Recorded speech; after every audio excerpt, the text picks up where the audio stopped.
So anyway, so thanks very much for coming along. I think everybody knows me now, but I'll just go for that quick introduction anyway. Joe Walker, I'm Senior Education Officer with responsibility for psychology and a few other subject areas. Was a psychology teacher for a considerable number of years. Did some SQE, quite a lot of SQE work as well for psychology. And now I say I've got responsibility for the subject across the country. So Louise Valsinger, do you want to do a quick introduction, Louise? Oh, hello, can you see me? No, not yet, no. No? Hi, hello everyone. Hi, can see you now. Great. Just hi, I'm a psychology teacher, well, historically a biology teacher, but I've been teaching psychology for the last 3 years at Kinross High, so I'll be giving a wee chat later on. Okay, thanks very much, Louise. And Kirsty, do you want to do a quick introduction? Yep, Kirsty McFall. I'm Senior Education Officer for Technologies at Education Scotland. But as you can see by the background, I also have responsibility for digital learning and teaching. So digilearn.scot and the digital skills team at Education Scotland, which hopefully you're aware that we've been supporting quite a lot over the last year. And it's lovely to be here to support today as well. Excellent. Okay, thanks very much, Kirsty. So just to give you a wee flavour of the purpose of today and what we hope to achieve, I suppose our learning intentions for the end of this, and that is that the digital team had done quite a lot of webinars around delivering national qualifications and delivering subjects online and remotely. And I think the feedback that came back was that, these were hugely helpful in terms of all the tech and all the guidance around that, but that people wanted to have an opportunity to discuss these in relation to their own subject areas, their own curricular areas. So Kirsty has organised a whole raft of these events across a whole range of curricular areas. We've already had one for our MPS, and now tonight is for psychology. So hopefully you'll go away tonight with an understanding of some of the ways that you can support yourself to help learners around remote and online learning, and the opportunity to hear from Louise in terms of what she's been doing. It's great that Louise stepped up to the mark here, volunteered to put her head above the parapet and be prepared to do this today. So I've got some great ideas which she'll share with you, and hopefully we'll have some chat and discussion around that. So just a format, I'll do this wee introduction, then Kirsty is going to tell you a little bit about the National E-Learning Offer and take you through a presentation around some of the tech, and then we're going to pass on to Louise, who's going to go through the approaches that she has taken as a practitioner. So no further ado, I'm going to pass over to Kirsty. Kirsty, if you can now begin your presentation, and I'll go on mute for the moment as well. Great, thank you.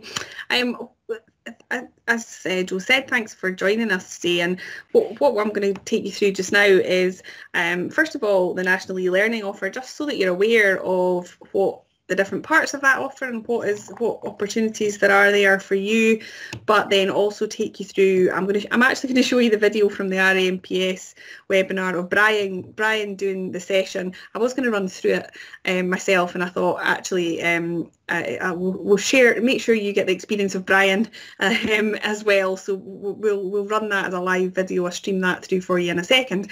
But as part of the National E-Learning Offer, this is a partnership with Education Scotland, eSchool, ADES and Scottish Government.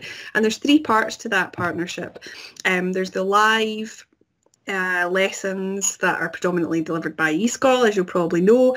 There are supported sessions, and that is around the resources that are there, the resources that are there for you to access, and then there's also the practitioner support there, and that's mostly delivered by ourselves in the digilearn team at Education Scotland. So they're not quite named, those sessions on here, but you'll be able to see the on live interactive sessions. That's with eSchool. And if I click on the resources, I just wanted to show you these in here. And there's a number of different areas. I'm going to start at the bottom because these are the ones that you probably are aware of.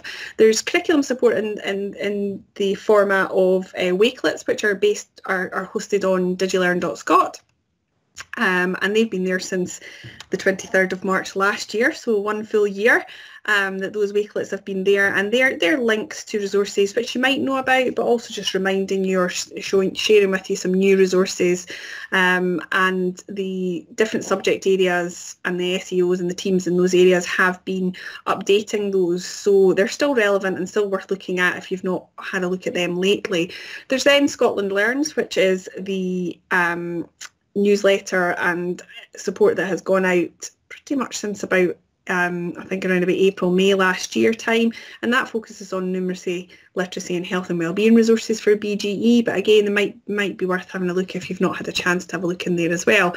The top three, we've got the recorded resources from the West OS school, which is lessons that you can share with learners or use during class now that you have learners in school as well, focusing on different areas.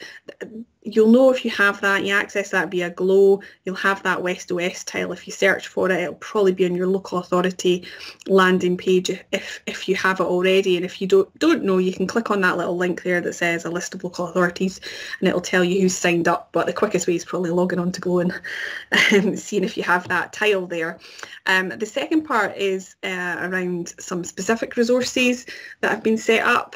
A kind of blog page that's been set up, and it is actually under further development at the moment because it's quite basic. If we go to the resources for NQs in here, this is really nice and simple. All that we have here are all the different subject areas in here, and they are, I notice there is psychology there as well, and it's basically spreadsheets. So you click on that and it's a spreadsheet that takes you to resources that are basically we've curated with the support of teachers out there that are just nice and quick easy wins for people. So again, some I'm sure you're aware of already, but they're all hosted on that one website, which, as I say, should be changing quite soon. I think they're changing the format of that to make it a little bit more accessible as well moving forward. So if I pop back to here, I'm not sure, I know for our NPS we talked a bit about if you wanted to get involved, that second tab there is about getting involved. If you want to get in touch, if you don't have a hotline to Joe, then press on that, please get in touch, and you'll be able to, that message will get back to Joe if you're keen to get involved and support either on the West OS creating videos or resources as well. I'm happy to share that in there. So that's the first bit that we wanted to share, and that's really just making sure that you're aware of all that support that's out there around the actual content. But I'm going to show this video from Brian. Thanks, Kirsty. Hi folks, my name is Brian Clark. I'm Senior Education Officer at Education Scotland, and today I'm going to talk a little bit about digital learning and teaching and some of the best practice that we've seen emerge over the past few months of being in lockdown. So in the last lockdown, towards the end of the last lockdown, Kirsty and myself were really fortunate to be able to speak to lots of practitioners around about what was working for them, and the results of those conversations, the general themes of those conversations, can be summarised on the bullet points on the screen that you see before you. And what was really positive to see is that there was an article published towards the end of last year, and the links on the slide there to an Edutopia one, part of the 10 most significant education studies of 2020, and it's number 8 on the list.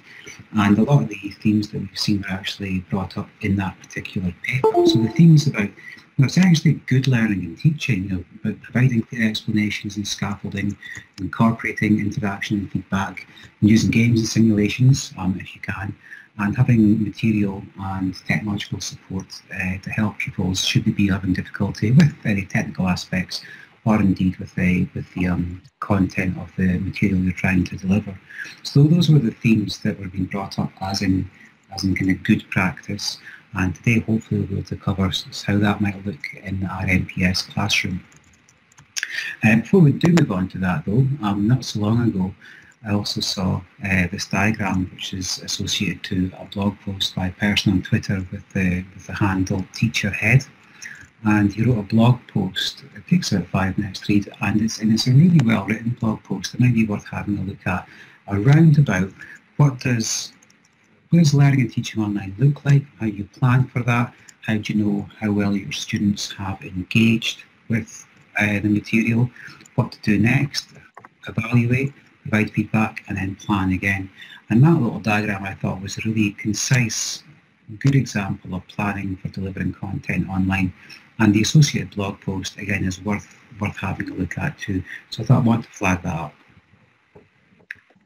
So to begin with, one of the things that became obvious to us as we were chatting to various practitioners is that in some subjects, I think RMPS would be one of those, is that it's likely to be a lot of text that students have to deal with on a daily basis, reading articles or whatever.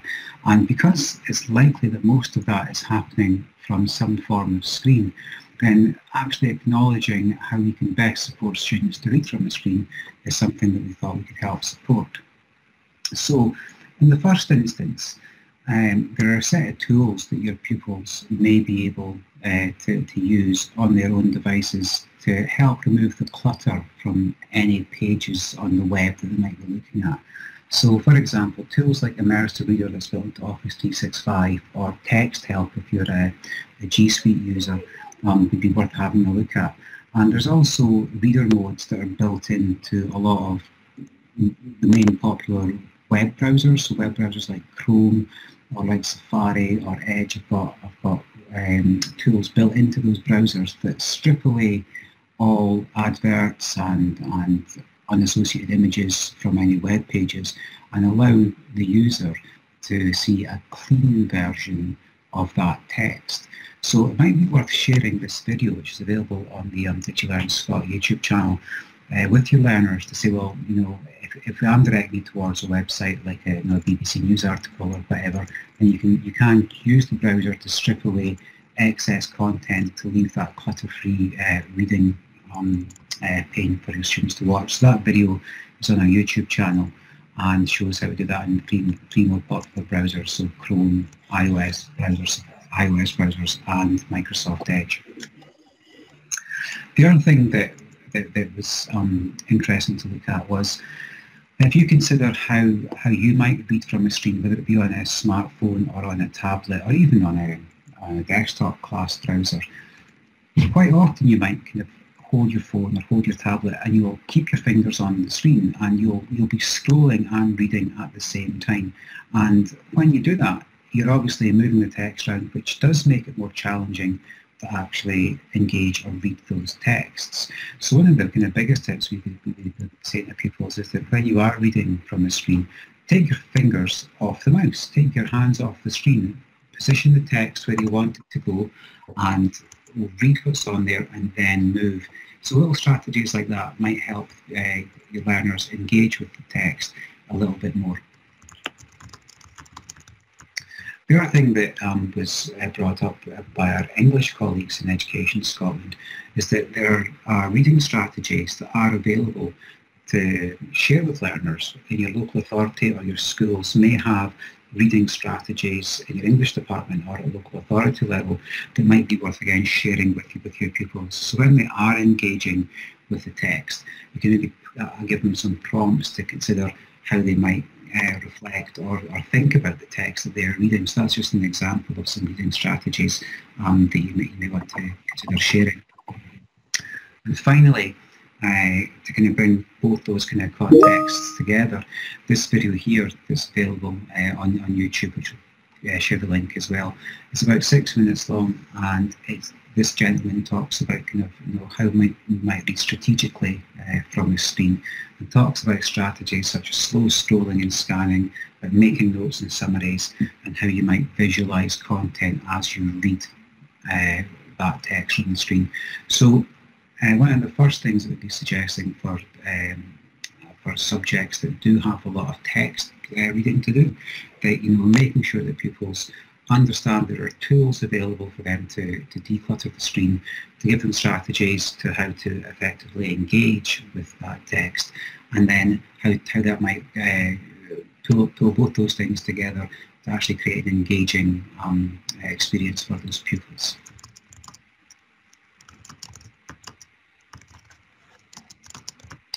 Now, as well as that particular aspect of reading from the screen and those videos, there are a number of learning paths available that help support a number of different strategies that you might think about when delivering content online.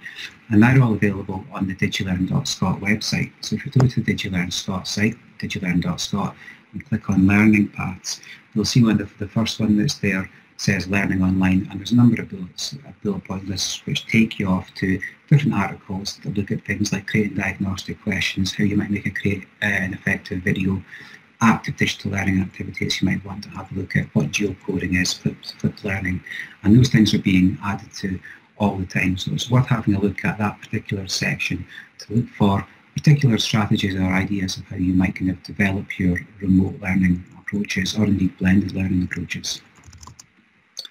And when you click on the learning paths, they can come up and look like this. It gives you a little bit of an introduction to what each of those different elements are, and you can dive deeper by clicking and read more. But today, what I thought we would concentrate on was essentially, how do we make sure that the material that we're giving our pupils, they are engaging with as best they can, and they're learning from that, and the strategies that we can take as teachers to help kind of minimise the amount of content that we're giving those pupils and the expectation of, how much they're supposed to understand and remember from that content. So the cognitive theory of multimedia learning looks a bit like this, and essentially what it says is when you are viewing multimedia content like a video, that your brain is processing the words and it's processing the pictures through different channels and processing that through sensory memory and your working memory, but at the same time it's trying to integrate all that new knowledge with any prior knowledge that you have on that subject, and that takes an awful lot of kind of brain processing and power. And when we kind of overload our learners, that new content can often become lost. So what I thought to do today is share just a few of the strategies of how we can reduce that cognitive load when we're delivering content in a digital format. So some of the principles to help reduce cognitive load, and again, the very straightforward principles that probably resonate with just, again, good learning and teaching. But here are four that I think are quite useful to keep in mind when you're developing content, whether it be video content or whether it be text-based content. So the first principle is coherence, and that essentially says, kind of any words and pictures and sounds that you're using, make sure that they're related to the subject you're trying to deliver. So don't worry too much about the inclusion of, images for the sake of images, or fancy transitions just to make your presentation look a little bit swisher, because that can actually detract from the sense you're trying to deliver within your presentation or video, or whatever that might be. When it comes to video, we're probably all aware that engaging with a 40-minute video can be quite challenging for any of us. So when we're trying to deliver content using video as a vehicle, we should try and break down that video into shorter segments, into shorter chunks. And after each chunk, you may have a little bit of kind of formative assessment that kind of says, well, how much have we learned from that piece of video? So that could be done with a couple of reflective questions, with a couple of quizzes from a Microsoft Forms or Google Forms or whatever it might be. But the general feeling is that, a good educational video should last between 5 and 15 minutes. And lots of the papers that have been written about educational videos kind of state times in that bracket. The most common number, duration that I found when I was looking for this was 6 minutes per video. Now that might seem quite challenging to make a 6-minute video when you've got a lot of content to cover. But I think if you sit between the 5 and 15 minutes range, you're probably in the right wheelhouse. The other thing is contiguity. So the contiguity principle just means that to try and reduce pupils visually scanning and moving their eyes around pages, trying to link together any images or graphs associated with some text, try and place the text or graph close to the text so you're not asking pupils to move their eyes around the screen.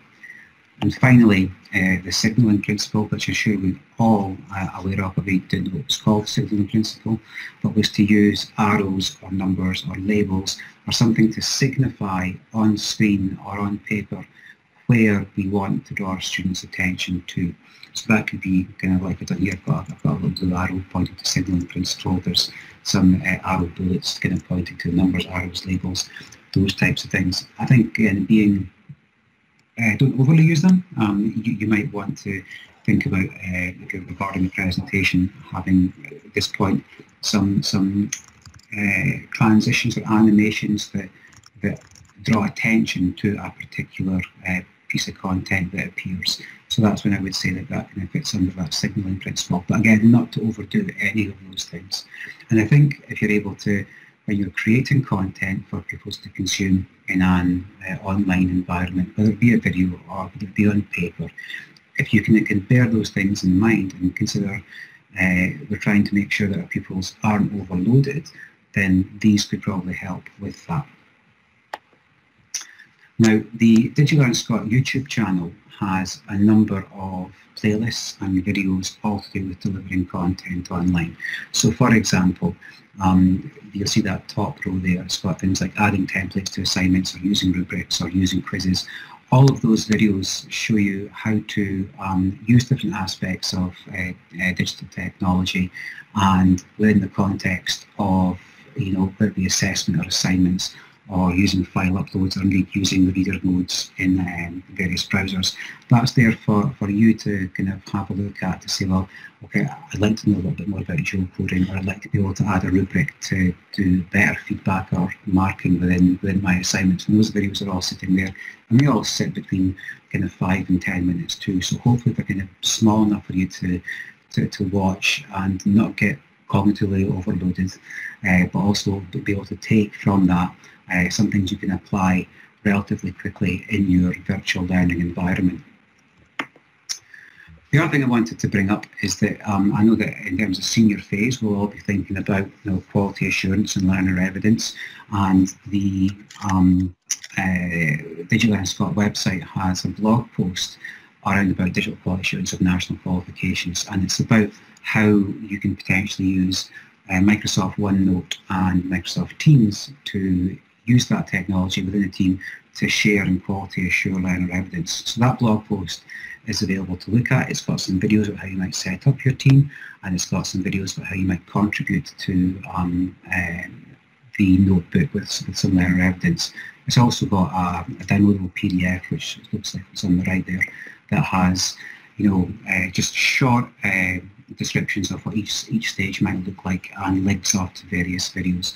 So please take a bit of time to have a look at that blog post, and you might be able to use the information that's there to set up small quality assurance groups within your local authority or within a group of schools to share learner evidence and have conversations around about the standards and if the pupils have met those. So that's a very brief overview, very quick overview. So a couple of things to take away is that the DigiLearn Scott website Learning Paths has got lots of information for you as a teacher, which you can look at about kind of remote learning and teaching ideas, digital learning ideas.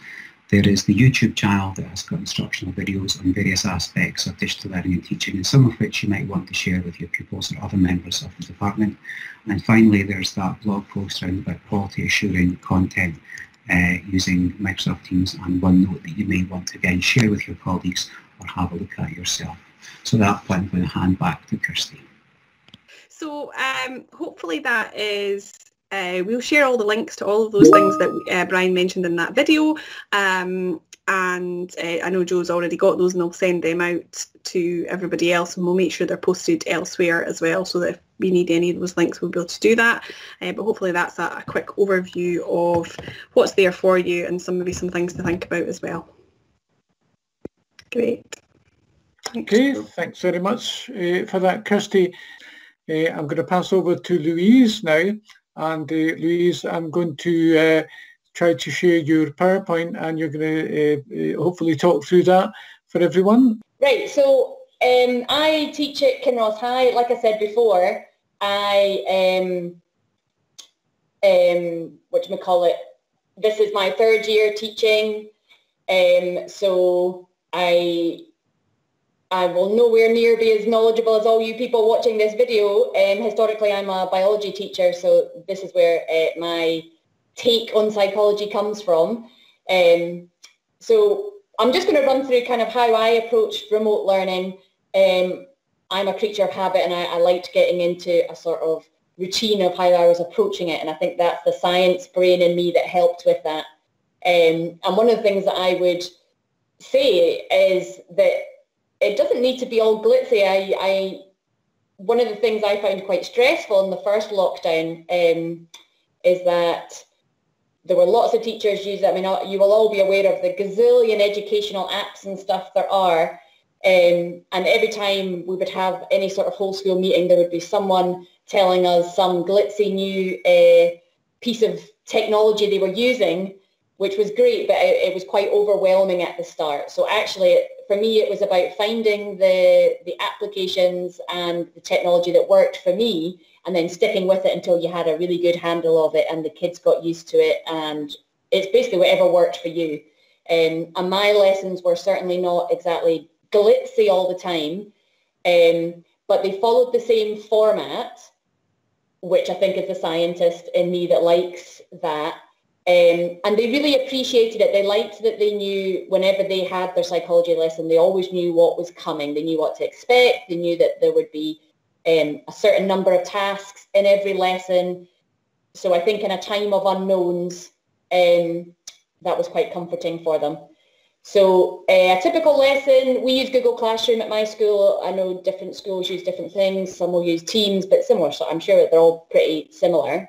So the assignment would be posted on Google Classroom. So on the actual assignment, there would be, you know, what's the learning intention, what's the success criteria, and then there would be the list of tasks to follow, and then any videos I wanted them to watch or quizzes or whatever it was would all be attached as documents. So it was all in one place and pretty self-explanatory. So their first task was always to watch a pre-recorded lesson of my video that I would basically me talking over my slides, and I'll show you a couple of minutes worth on here. I'm sure lots of you were like me and had little kids running around, so the thought of doing a live lesson was way too stressful. So I much preferred to pre-record it. And actually, I've heard this in several places. The kids really like the pre-recorded lessons because they can pause it, they can watch it again if they found it hard. And actually, if I find time next year, so obviously I've done it for a part of the course. I don't have the whole course in video format because obviously we were in school for a long time. But when I find time next year, I might continue the catalogue of videos because I think it's really useful for students to have that as a resource to go back and revise. So if I find the time next year, that's my plan. So the videos always started with some retrieval practice questions. I'd ask them to pause, write their answers in their jotters, then I'd go over the learning outcomes and success criteria, and then I'd basically just talk through the content like I would in a lesson in class, and I'd ask them to pause at certain bits and maybe do work in their jotters, or pause and maybe think about a question and write their answers down, that we would discuss later on during a live session, which I'd always do at the end of the lessons. So hopefully this will work. I'll just show you the first couple of minutes just so you get an idea. I did all my recordings on Loom, which you now need to pay for. During the first lockdown, it was all free, but I've had to pay this second time. But it's not very expensive, but it's very easy to use. Hi psychologists, so welcome to this first lesson, starting our next unit, which is on social behaviour, and the unit that we'll be learning about is conformity and obedience. So just like we would do if we were in class, you can pause this video and try and answer these 4 retrieval practice questions. Okay, question 1, a weakness of laboratory experiments is that they have low ecological validity, meaning they cannot be generalised to real life situations. Question 2, what are 2 ethical considerations when undertaking a study? So they include confidentiality, having a debrief, getting informed consent, trying to not have deception, right to withdraw, and the prevention of psychological harm. Obviously we're not covering memory anymore, but hopefully from doing your project you can remember this one. Who proposed the multi-store model of memories? That's Atkinson and Schifrin. And question 4, who proposed the restoration theory of sleep and dreams? And that is Oswald. So we're looking at social psychology. This is quite a poignant quote, okay? No man is... Okay, hopefully that gives you an idea. I presume this PowerPoint might get loaded up later, so you can probably watch the whole thing if you wanted to, but obviously no need. You get the picture. And then, lots of my little crazy anecdotes that I usually do during class. I put all of that in my Loom videos so that it was as close to what they would experience with Mrs. Balsinger in class. Lots of laughing at my stupid stories and so on. So then what I would do, so they would do the video, there would be tasks for them to do in their booklets. Most of the time, luckily I managed to give out paper booklets before we went off for Christmas because we all envisaged that we were going to get locked down. If they weren't there to get them, I'd made up online versions of the booklet so they could do them on Google Slides. At the end of every lesson, every single lesson, and I'm willing to share these because I literally have hundreds of them, they had a little Google form to do, which basically was a great way of checking their understanding, if they'd understood what the lesson was all about, and also great for engagement. So I'm sure your school was the same, where you had to report back on which kids had engaged throughout the week. A lot of them like to press return but have nothing to show for their lesson. So if they'd done the check test, that was a nice, easy way of showing that they had engaged with that lesson. I love them because they're a wee bit time consuming to make up, but they self-mark, which is amazing if you're a teacher that's short on time. And the kids get that instant feedback, great for that whole low stakes test that is really good for building up their confidence, and particularly if they do well. I mean, I purposely make them pretty straightforward so they really liked getting good marks in them, and that, building their confidence can only be a good thing. Perfect, thank you. So if you've not seen a Google form quiz before, so some of the answers they have to type in, they'll get told if it's right or wrong. You can put multiple choice questions in. You can basically do whatever you want. The kids complete the test, they get told their score. If they got any wrong, I've usually put feedback on why they might have got the wrong answer and so on. You basically create the quiz up entirely, and then it just marks itself. I can't praise them enough, and I will forever use them because they're so handy. Right, and then at the end of the lesson, for the last 20 minutes, we would have a live Google Meet, and we'd all get together, and we would discuss the content of the lesson. If I'd asked them to pause the video at any point to answer some questions or have their own personal reflections, we would discuss that. And then we'd always do some sort of little fun Quizlet quiz on a previous key area or a previous topic, or just something to sort of keep them engaged and keep that retrieval practice going. And that was basically the format.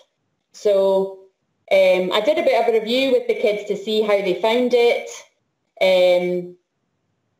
if they were happy with the quality of lessons they got during lockdown. They all said yes. They felt that they felt confident enough, and luckily conformity and obedience is probably the easiest one to have done during lockdown because it's not that, there's no complex things really to get your head around, so it was the best one for us to be doing, so that was really useful. So they felt they understood it, they felt that their confidence was okay. When asked what aspects of the remote teaching they found most useful, they definitely, the kids love these Google form check tests. And the great thing is they can go back and do them again and again and again, so they're great for revision before end of unit tests and so on. They like the video recordings, and my kids, they get sick of all my Quizlet quizzes, but they do like them. For all their moaning, they do like them. And some anecdotal feedback I got, I just picked up a couple of things. So the check test Quizlets are great for consolidation and are useful to understand the key knowledge, any areas required in the course. Also can see where improvement is needed. Video presentations are easy to follow and can be rewatched at a chosen pace. I know if I was a learner, I would have liked to have had a video I could watch again if it was something I was struggling with. It allowed flexibility in my work and gave me a good bank of information to complete tasks to the best of my ability. So, you know, nice feedback from the kids there. So all I was really going to do was just to have a little bit of fun at the end, which was to do a wee Quizlet quiz so you get an idea of the kind of things that the kids were doing. So have we got anyone left with us to play? Right, so we'll just do individuals. So all you have to do really, so if you've got a phone, you can hang your camera over the QR code and then put your name in. Well, I'll tell you what animal you are. I'm a camel. Joe, you're a peacock, so just remember where your animal is and off we go.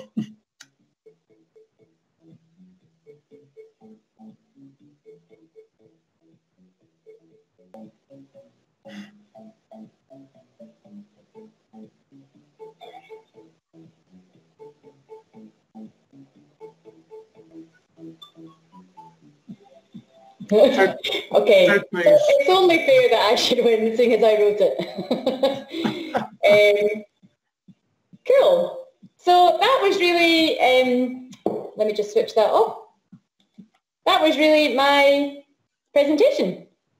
So, Louise, thanks very much for that. Now we can see you again. I think so. I'm going to ask you one thing then. If you know, when we go back to normal schooling and you know a long day at school, what of the things that you've learned during the lockdown year do you think you probably still use?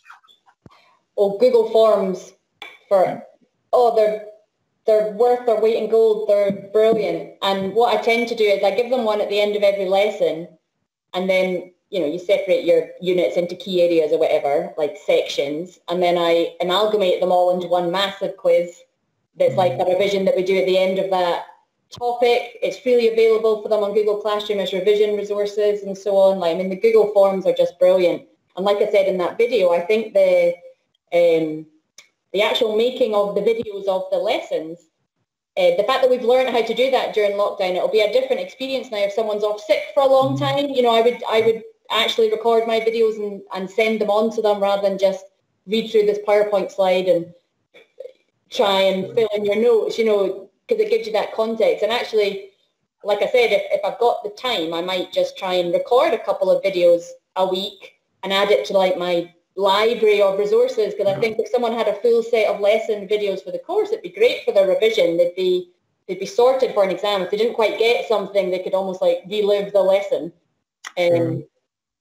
So that's my plan. And I think that the great thing about the Google form, like I keep saying, is the fact that they're arduous to make. But the fact that they mark themselves, the kids love them because they get that confidence. But once you've got them, you can read off their mark, you can see what they got, but you physically don't need to do anything else. Which, when you're time poor and stressed out, is wonderful. Excellent. That's great. Okay, so are there any questions for Louise? Anyone else got anything they want to ask? Hi Louise, it's Elaine. Hi, I'm a student teacher. Oh, hello. At my first placement, and I just wondered the way you went about that. You know, having a plan and following a format, that really appealed to me. I just wondered what tips you've got for me. Well, I think it's the scientist in me, because obviously coming from biology to psychology, they could not be more different. The way they're taught, the way they're assessed.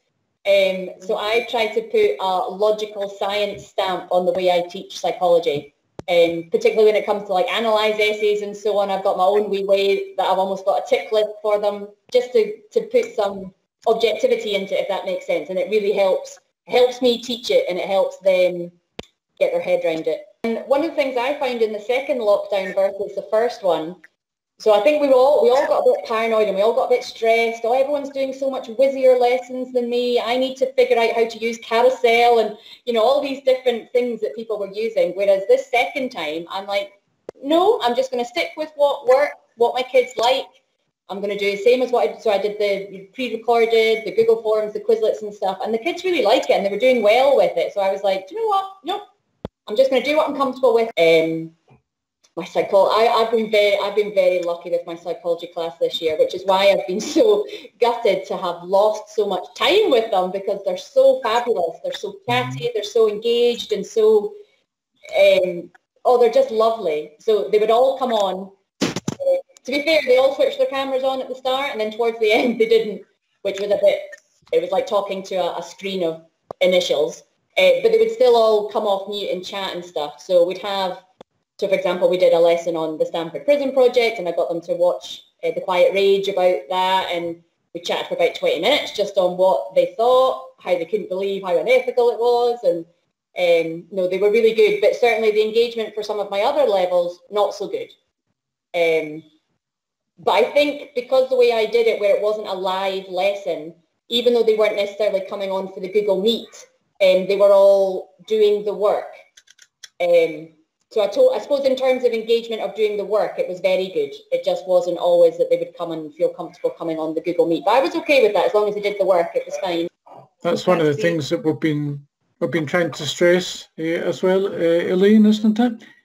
That what we were saying was that, you know, it's far more important to start with the kind of learning and teaching and the pedagogy, and then work out how your technology fits into that, I think, rather than do that the other way around. And certainly Brian had said that, you know, was a kind of a sensible approach to take as well, and, you know, and doing it, I suppose, keeping it simple as well. And I think, Louise, you touched on something really important, which is still present, but it was much more present at the start of the first lockdown, because everyone was having to get used to new technology. And of course, you know, being teachers, being human beings, we were doing what you normally do. You were kind of looking at yourself and comparing yourself with other people, and you were saying, oh, yeah, I mean, that person knows so much more in terms of technology. That's just, you know, there's a no-win game doing that. You do what you're comfortable with, and you do what works for you and what works for your learners, most importantly.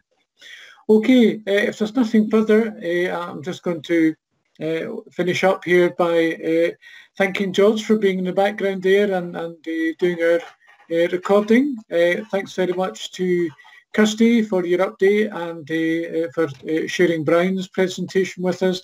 And most importantly, thanks very much to you, Louise.